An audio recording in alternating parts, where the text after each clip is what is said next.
We'll be chatting with Hannes Koch from Random International around the notion of technology and spiritual futures as part of the Nuriad's program that will run through December 16th. So please keep an eye out for what else is coming up as well. So as opposed to me talking about you,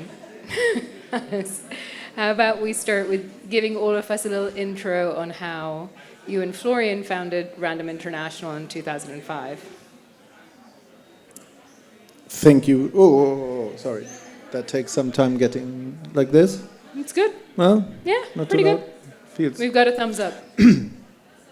Yes, thank you. Good evening. How did we found Random? Flo and I met in 25 years ago now, studying not art but design and engineering in just outside London, and we were Germans. We were average 5 years older than all the other people studying there, so we were isolated from the rest. From the young ones. From all the British kids, and we both had a sort of prior career in Flo doing his military service. I worked in a psychiatric unit for 2 years, which was mandatory in Germany back in the day, and we ended up, living they put us next to each other, the two crowds, the two Germans.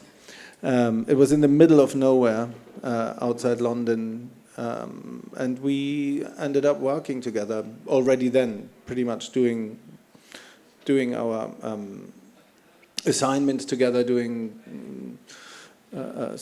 I cooked and Flo solved my math equations. Sounds like a fantastic dynamic. We're very complementary in that.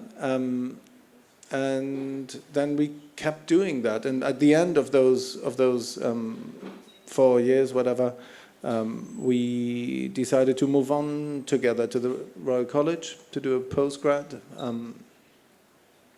education, and already before that happened, we decided that we wanted to keep doing what we were doing, and just desperately try to find some excuse to do that, of which the Royal College was one. Back in the day that didn't cost anything, £600 a year, as opposed to, what is it, steep 40k or something? Yeah. No, it was very social democratic back in the day. The good old days. Really amazing, yeah. And we started, I think we did our first random project together informally for the Valencia Biennale with Will Alsop, the architect. And then we focused on doing our own stuff in the 2 years of the RCA, but then afterwards in 2005, when Flo had finally graduated, he was a year slower than me, we've set up Random as a studio with like a location in London, and kept at it. I think we've been, it's the only way. We've been working together for more in our lives than we haven't. And now we both have family. He lives in Porto, down in Portugal. I live up in Stockholm. The studio is in London. So we really made the name program, like Random International was just an excuse to sound bigger than we were actually going to be. But now we are truly international. Living up to the name? Totally. Our staff is, we've got now 10, 12 people, and they're from all over the place. An amazing team. And we live internationally, and we work all over the world, and it works just right. All right. Well, we had a whole bunch of questions, and then Hannes and I had a chat, and they've kind of all changed now. But we were having, I think it's interesting you're talking about this. You chose going to art school, and this kind of educational route was a conversation that was happening earlier today about, does art school really matter anymore? I thought there was a really interesting notion yesterday. I don't know, Carsten Höller, who said he's scientist with Ahmed Mata, who said, and Flo and me were discussing it afterwards. We didn't go to the art school, but the exposure to multidisciplinary creative disciplines, I think that's really valuable. I think that's very privileged. If you manage to become an artist without that background. That's very rare. It's possible, of course, but I think the exposure to what we've had at the RCA especially that's invaluable. Well, let's go on to talking about exposure. We had a great conversation about what science, nature, and technology mean to you. And because initially it's Random International, our questions were about technology, and you said... I think technology is boring. It's wildly overrated. It's a means to an end. I think we're often mistaken as being interested in it, and I think there is some form of enthusiasm to some degree. But I think the most interesting bit with technology is the impact it has on our human condition. I think that's what we're really passionate about, but we're interested in us, in the human, and not in the stuff around us. And so in that sense, technology plays a huge role, but probably very different from what the perception might be when you look at some of the work. Just being high-tech, and high-tech being desirable. Yeah, I think, we're...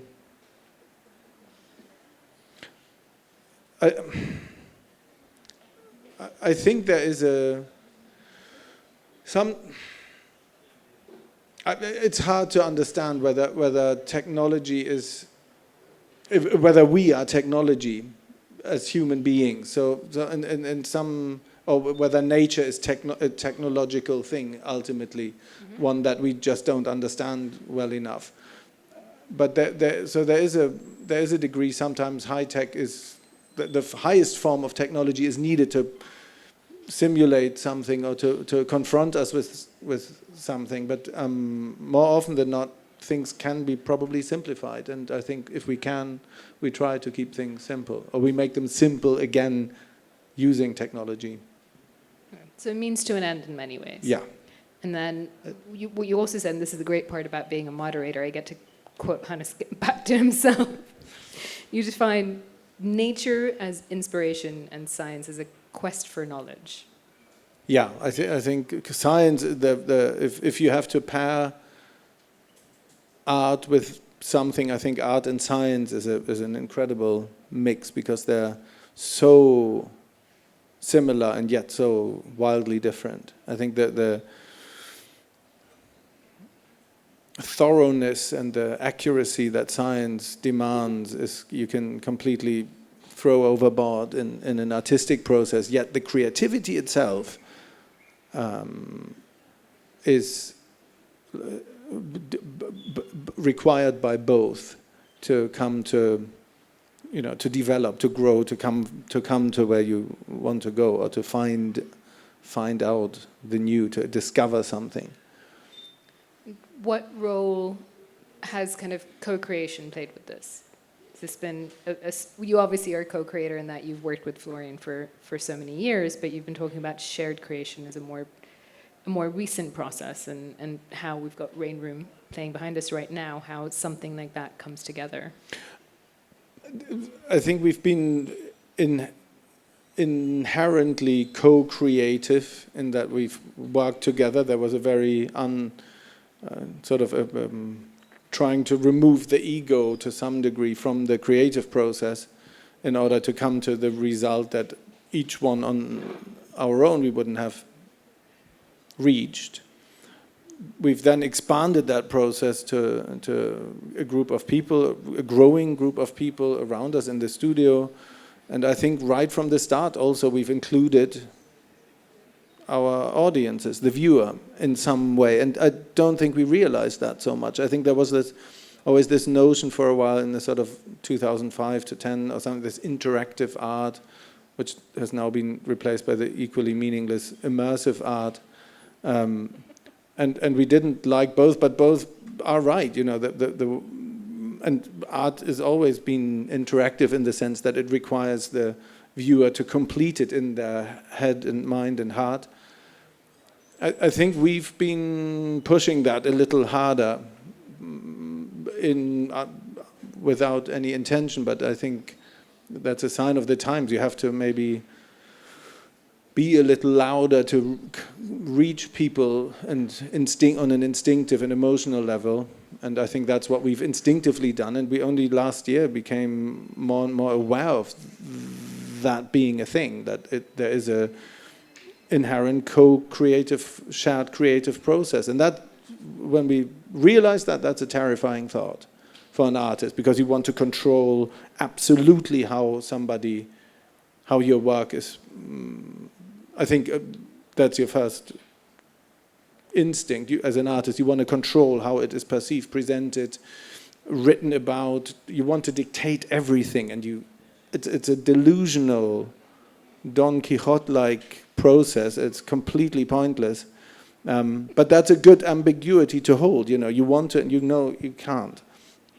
And I think that and that's something we only realized, like in the last year when we did this Live in Our Minds thing, where we realized the work is completed in everybody's head. That was one of the swarm studies where, you know, where that happens in the viewer. So in many ways, you can't resolve control when the viewer completes your work. No, I think one can try,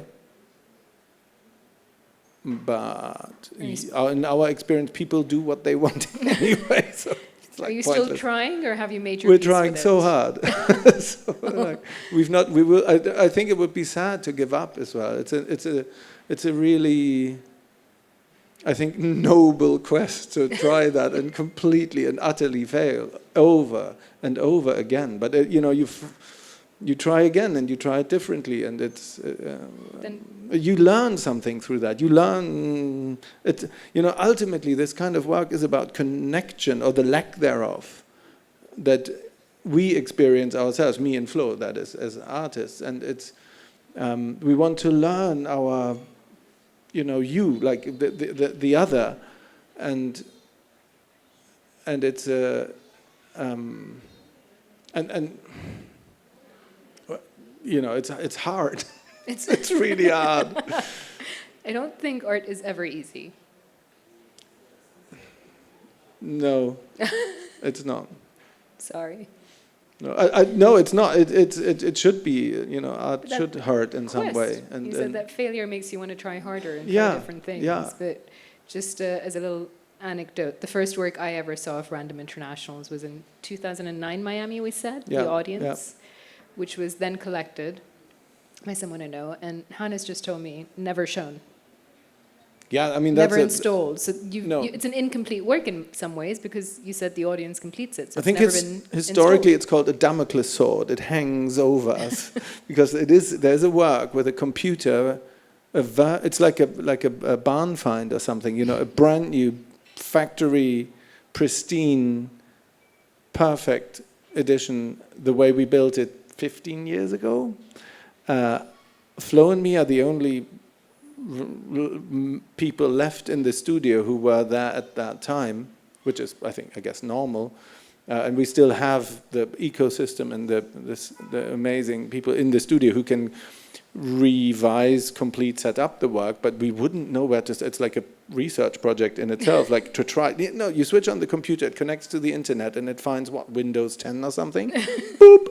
Yeah. What happens? It's like like I have no idea, but we want to find out. But one day maybe we will. One You have day, to call me if yes, you do. yeah. I'm We curious will, as yeah. well. I'm absolutely curious. But to change the topic a bit, we are at the world's largest art festival. Before we start talking about the works in the festival and the exhibition, what role has light played in your practice in general, kind of going beyond technology, which you said is just a medium, an aesthetic, which is also a means to an end, maybe? yeah, light is a material, and it's an easy one. You know, it's of course you also try to do stupid hard stuff with it, but it's an easy one to. It has it has a low entrance barrier. You can prototype quickly. Try water, for example. Getting a rain room prototype up and running took a year, and I don't know what resources. Getting a prototype for living room up and running was infinitely much easier. I think it has its intricacies. I think there are many people who are much better than us in understanding light, the true qualities of light, but that's something we look forward to. Again, same with color.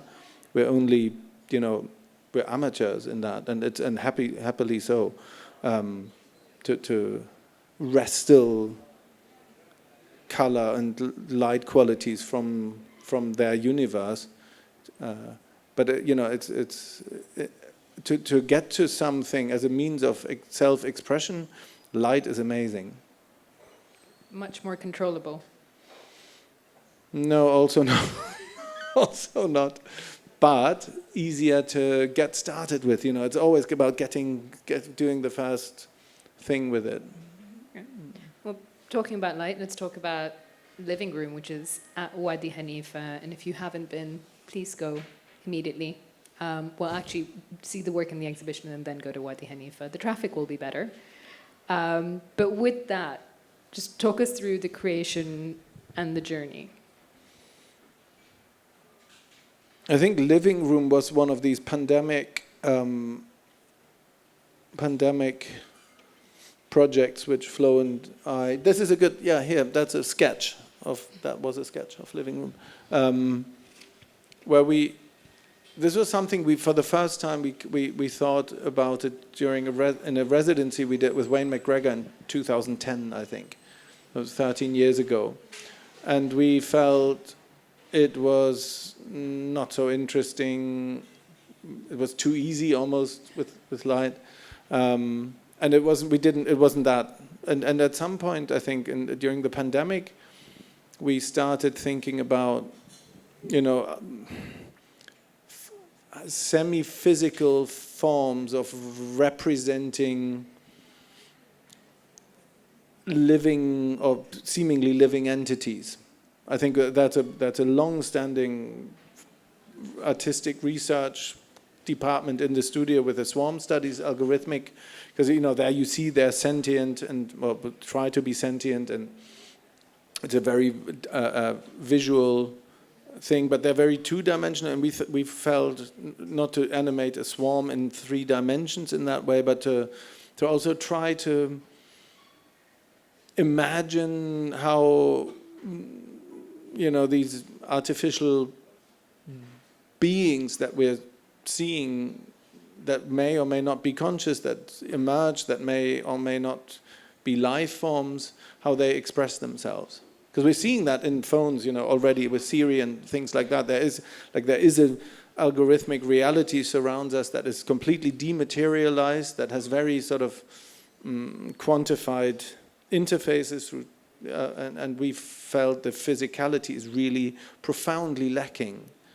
It's a very narrow way of interacting with that, and we felt like, how can we open that up? Can we get our body into that to understand better the instinctive, emotional impact that these life forms have on us, and is there a conversation or something possible? So that we felt like building something that presents itself to us in a physical form, in an immersive form, and then see how we can go in there and insert ourselves. And then there is a layer which we don't we're holding back here at the moment for this two-week setup that we have, where we also record the movement of the people inside, and then that leads to a shared machine man or woman created artwork in some form that we find quite interesting, but that's sort of for a later stage. So you talk about the light, thinking about how you make those studies physical, and with the light, like I was in there last night with a couple of friends and colleagues who were in this room, and your natural reaction, and there was kids in there running in circles, it was great seeing it in that setting, but you kind of have a physical reaction to it. You flinch, it's a bit eerie, but playful, but inviting, but there's I find it, I can't, like when it goes into dark mode, I find it really irritating. I don't like being in there, because it's like this narcissist prison where you, like most people look at their screen and they're illuminated, and at the same time you cannot escape. It comes with you in real time and you run into this, it's like, and I think that's a good space to work with, because it's subtle. It's it's not exactly like getting soaked, or it's not. And you can also choose to ignore it, but I think at times there is some reaction to it that I found interesting. Okay, and you talked about. Tell us more about gathering this data of movement and what you're trying to discern, or what you have discerned, and what comes of that information. Oh, don't ask what we try. I don't know what we like in this. There was this idea, and I really want to. We want to continue that. There was this idea to. It's almost like a recording device, like a physical recording device where you go in. And you have a predetermined output. I think that was experimentation with these formats of, postcards or posters or prints, artifacts that people can take with them as a memory. Because again, we're fairly physical people. We're not so into these sort of, documenting your life with a camera. So that interested us. There was a moment for this to mint that on the blockchain, which is a digital process. But we're like our favorite. I think there might be a couple of slides of that.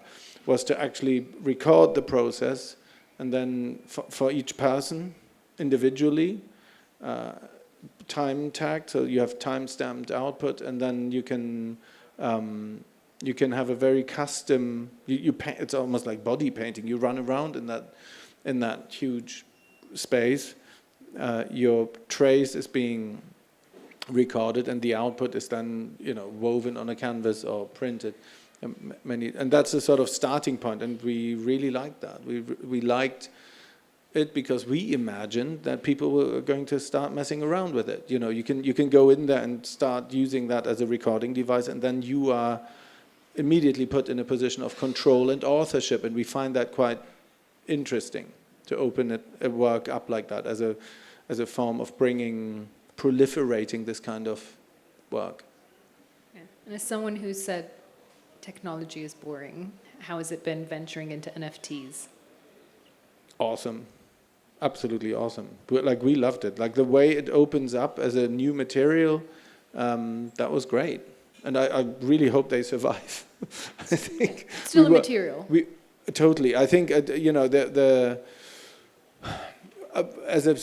a studio, as artists whose work in all the development stages is digitally native, in almost every, from maybe sketching a bit, but then and conversation, but everything we try and prototype is somehow exists in the digital realm. This is a great format to manifest it, and then also allow people to share it, because for us it's a way to proliferate the work. I think artists in former days have done that with prints or postcards or books, things like that, and things that not only a small collecting elite can participate in. And we think that this is hopefully going to at some point solidify, or something similar to that, like a generally agreed upon format of sharing, making work accessible, and not only in the digital format. I think the minting is also like you can track provenance for works. You can have certain mechanisms installed in the way these things are traded, and we like it. Great. We have a couple of more minutes, so should we chat about the work in the exhibition? Yes. Which hopefully everyone has seen or will go see immediately after this. So Swarm Study has been a long series. You have been working on it and perfecting it, maybe, or developing it over a long time? I think it just keeps. We started that ages ago, and pretty much at the early stages of the studio. First, it was a very sort of aesthetic study. We did light installations, still doing that. I think at some point we found that these collectively moving objects are a really good representation for what we're engaging with these days for the algorithm. For a while we studied the sort of dark swarm, all the military economic use of swarming. If you think of swarming drones and stuff, that's something you cannot defend. All the different kinds of forms of flocking and swarming in nature, which are fascinating and very diverse in their purpose. But I think for us it's coming back to breeding those digital life forms, because there is absolutely stunning simplicity in the few sets of rules you assign to the individual objects, and then see how they behave in the wild. And it's hard to think when it's generative, like what we're seeing here, not pre-recorded. It's hard to understand whether there is some form of intention, or when you see those out in the wild, like they seem to have something life-like. And we wanted to, with these ones that we've now opened up using these real sense cameras, the sensors, we wanted to start experimenting and are starting to experiment with inserting ourselves in those. And it's a series. It's like again, it's similar to Living Room in that sense, that we want to understand better and experience and experiment with inserting ourselves into algorithmic entities who are weird, counterintuitive, sometimes very, very intuitive, which is also, there is a vulnerability in liking all of that when big machine makes us like it. There is something in that dissonance, and there's a cognitive crash when you really, really like something that can be so threatening at the same time. And that's an ongoing, like with every variation, with every breed of these swarms, with having slightly different emphasis, and it's a pretty exciting field. And I think we're only at the very beginning of it. I think there's much more to come in that. So it'll be a continuing series for you. Yeah, very much. Okay. You mentioned it's kind of inserting yourself into the technology, which in many ways you're bringing all of us on that journey, and all of us are now part of this. So in kind of thinking about the viewer and us as an audience, how do you hope they'll engage with the installation? Would you want us to take away with it or from it? I think we're happy when you go and see it. I think whatever, it's really not. We don't have this. I think I can speak to what we're taking away from it, in that for us it's an investigation of how digital impacts our life on Earth. Like what does it do to us? We're in a very, very interesting time at the moment, where these things accelerate beyond our cognitive and biological abilities, far beyond, and yet we're here. So we need to somehow deal with that and with those experiences, and we're trying to come up with ways of negotiating, managing, exploring that.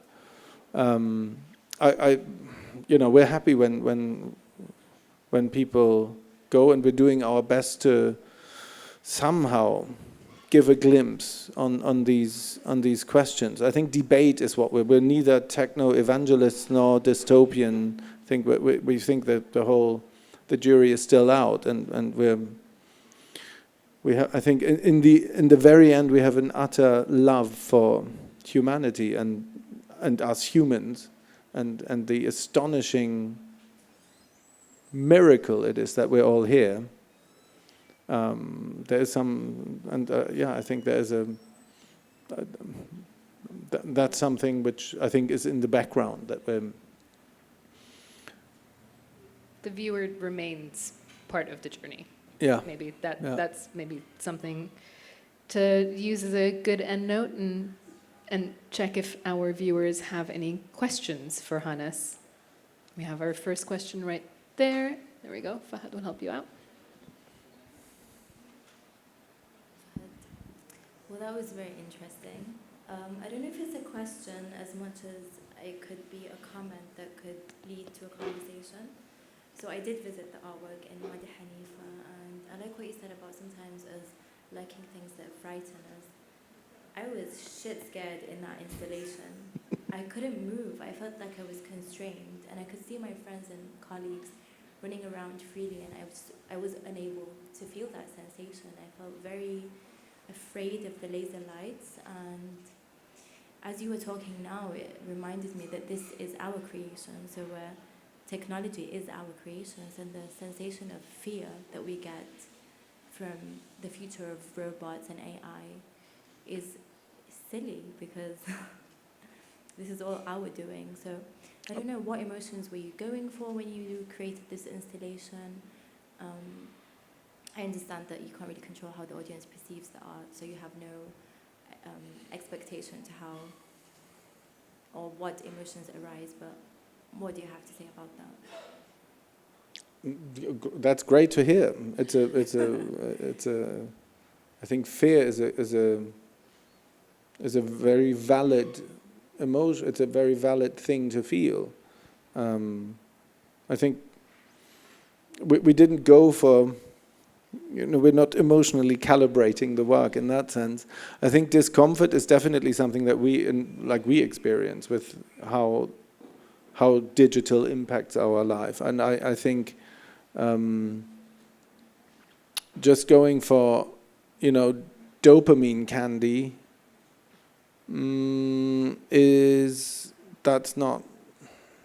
that's definitely not what we're going for. I think we do have an interest in exploring how this can. I think if we're going too hard in either direction, I think then you're starting to prescribe what people should experience, and I don't think we want to do that. But I think we're, in that sense, I found it profoundly discomfortable, uncomfortable, very much so. But that's when we I think we had we gave the thing, I think 15 or 20 different behaviors that when we saw it for the first time. That was last year. So we prepared that. You need to understand that we can't set up a living room in our studio.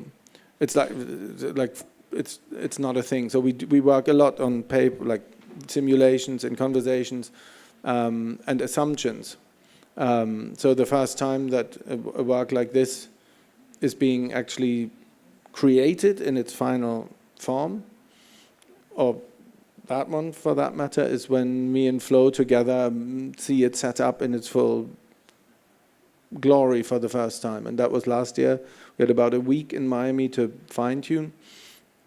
We tested 15, 20 behaviors of the thing and started mixing them, and this was the one that stuck out totally. This dark mode where you feel claustrophobic and you don't know where it ends and you can't run and so on. And that was just the right the right thing. And I think that's the same. I mean, with some of them we're not finished. This one isn't finished yet, ish. I mean, there are a couple of things which we're still calibrating. So I mean, all art is unfinished at the end of the day. Exactly. So. I agree. Yes. Yeah. I think the living room for now, that's a good, like for us, that's a good plateau. So it can stay like that for a bit. Yeah. No, I loved it. It really stuck with me. And fear isn't really something that we go for when we think of going to an exhibition or a gallery. So it was very eye-opening. It depends on where you go. If you have ever been to Gregor das Haus der Familie Schneider in London. I mean, I go. Really? Yeah. You get PTSD thinking of it. Super scary. Is that what inspired you? No. No. I think he went for it. He was going for discomfort, and only that, in a brilliant way. Yeah. But no. Well, thank you for the artwork. It really touched me. Thank you. Thank you. Do we have any other questions for Hannes before we wrap up? No? Great. Well, thank you so much for joining us late in the evening. Hannes, thank you so much for having a chat before you head to an overnight flight. Yes. So we appreciate your time. We appreciate everyone being here. Also, a quick reminder the festival is open through December 16th, along with the robust public program that has more talks next weekend. Each weekend there are workshops happening at Jack's as well. There are tours at CAFT and lots of family activities at the Wadis and Salam Park. So please keep coming back and hanging out with us. Thank you so much.